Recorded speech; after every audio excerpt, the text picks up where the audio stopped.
सो high court का powers में original jurisdiction, जो इसका मतलब ओरिजिनल पावर्स है, वो काफ़ी कम है। ये केसेस उस तरह का सॉल्व करता है जैसे जहाँ पर एमएलए या एमपी का इलेक्शन रिलेटेड कोई प्रॉब्लम हुआ या किसी का फंडामेंटल राइट वायलेट हुआ हो, तो स्टेट में अगर इस तरह का प्रॉब्लम होता है तब वो केस हाई कोर्ट में जाता है।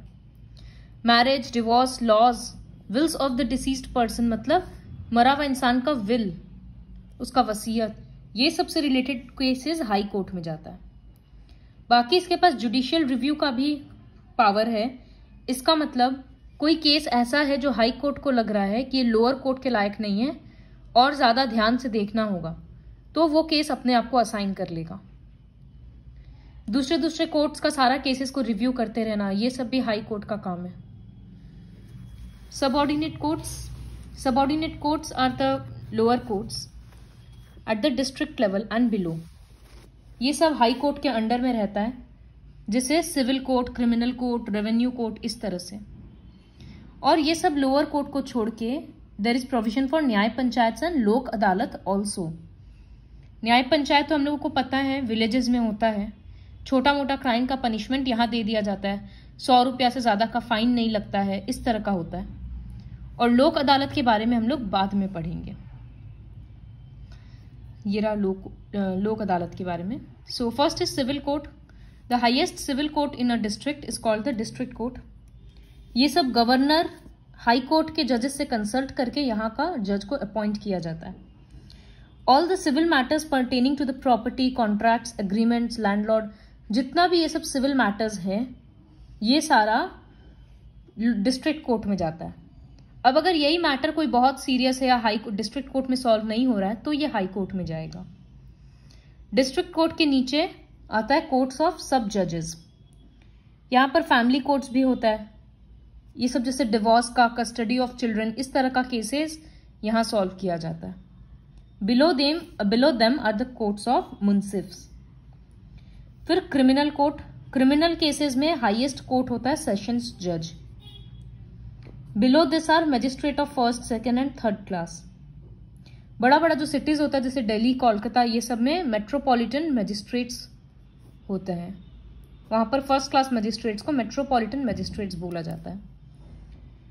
रेवेन्यू कोर्ट मतलब कलेक्टर, तहसीलदार, असिस्टेंट तहसीलदार, ये सब जैसे यहाँ पर सारा revenue related, tax related cases को सुना जाता है स्मॉल लेवल पे। लोक अदालत, it is said that justice delayed is justice denied. अगर किसी को लेट से इंसाफ मिल रहा है तो उसको नहीं मिलने के बराबर बात हो गया। जैसे कोई मर्डर केस में फंसा है, अब वो इनोसेंट है लेकिन फिर भी उसका केस चलते जा रहा है, तो वो 10 साल से जेल में है, तो ये तो उसके लिए जस्टिस ना मिलने के बराबर ही हो गया ना, अगर वो इनोसेंट है और फिर भी 10 साल जेल में है तो इसी वजह से जस्टिस तुरंत देना एक बहुत इंपॉर्टेंट पार्ट है, लेकिन ये बहुत एक्सपेंसिव भी होता है। तो बहुत जगह लोक अदालत सेट किया जाता है ताकि जल्दी जल्दी जस्टिस मिले। तो it was in 1985 when the first Lok Adalat was held in Delhi. You will be surprised to know that 150 cases were settled on the first day. सोचो एक दिन में 150 केस सॉल्व हो गया था। तो जनरली जब कोई जज रिटायर हो जाता है तो वो लोक अदालत का हेड, मतलब वो फिर केसेस वहां पर सॉल्व कर सकता है। The disputing parties plead their cases themselves. जैसे न्याय पंचायत विलेजेस में था कि कोई एडवोकेट वहां पर नहीं आर्ग्यूमेंट करेगा, जो जिस दो जन के बीच में प्रॉब्लम है वो लोग बात करेंगे, यहां पर भी वैसे ही होता है। कोई एडवोकेट या प्लीडर नहीं है। Even witnesses are not examined. कोई गवाह को भी वहां पर ये नहीं कि तुम बोलो क्या हुआ था। जिन दोनों के बीच में प्रॉब्लम है उन दोनों को वहीं पर बुलाकर म्यूचुअल एग्रीमेंट से कॉम्प्रोमाइज कराकर केस को खत्म किया जाता है। तो ये आइडिया लोक अदालत का बहुत अच्छा है। इसी को पीपल्स कोर्ट्स भी बोलते हैं, क्योंकि लोगों का ही कोर्ट है। जिन लोगों का प्रॉब्लम है वही लोग वहां पर अपना प्रॉब्लम सॉल्व कर रहे हैं। तो बहुत स्पीड में जस्टिस मिलता है, वो भी बिना खर्चा के। लॉयर का खर्चा नहीं, इस तरह से काफी एक्सपेंसेस बचता है, इतना पेपर वर्क नहीं रहता है। Public interest litigation. Vast majority of people living in India are poor and illiterate. Maximum लोग पढ़े लिखे नहीं है और पुअर है, तो हर चीज के लिए वो लोग कोर्ट में जाना उनके लिए पॉसिबल नहीं है। कि लॉयर हायर करें, फिर सारा पेपर वर्क समझे, सारा ऑफिशियल टर्म समझे, ये सब उन लोगों के लिए नहीं है। तो ये पब्लिक इंटरेस्ट लिटिगेशन उस तरह के लोगों के लिए डिजाइन किया गया है।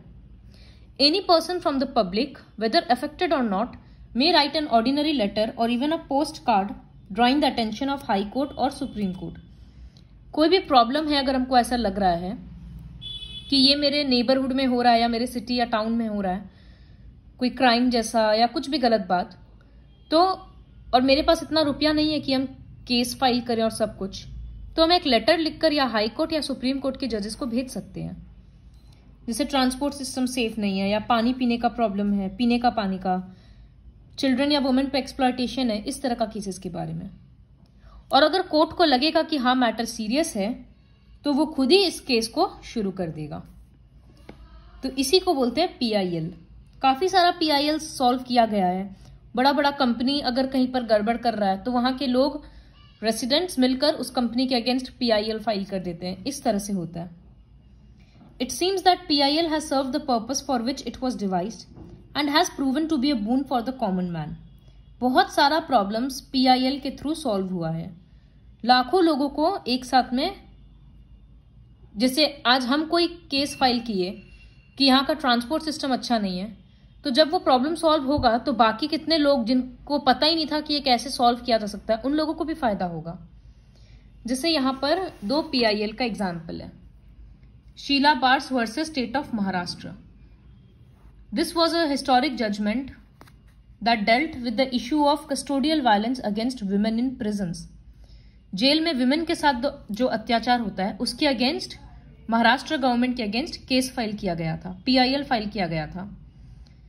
This resulted in an order facilitating separate police lockups for women convicts in order to shield them from further trauma and brutality. तो जब शीला बार्स ये केस PIL फाइल की थी, तो बाद में जब कोर्ट देखा कि हाँ ये वाकई में बहुत गलत बात है, सब कुछ होने के बाद विमेन को एक अलग प्रिजन में अब से लॉक किया जाने लगा। तो ये सारे प्रिजनर्स के लिए कितना अच्छा बात हुआ। Green litigation. PIL by environmentalist MC Mehta was behind the court's order on CNG vehicles in Delhi.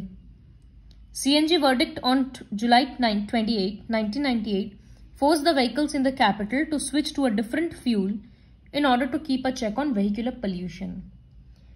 तो इस लिटिगेशन, इस PIL के कारण दिल्ली में CNG का यूज बढ़ा, तो वहां का पोल्यूशन कंपैरेटिवली कम हुआ। तो ये होता है लिटिगेशन का फायदा। This is all about the chapter judiciary.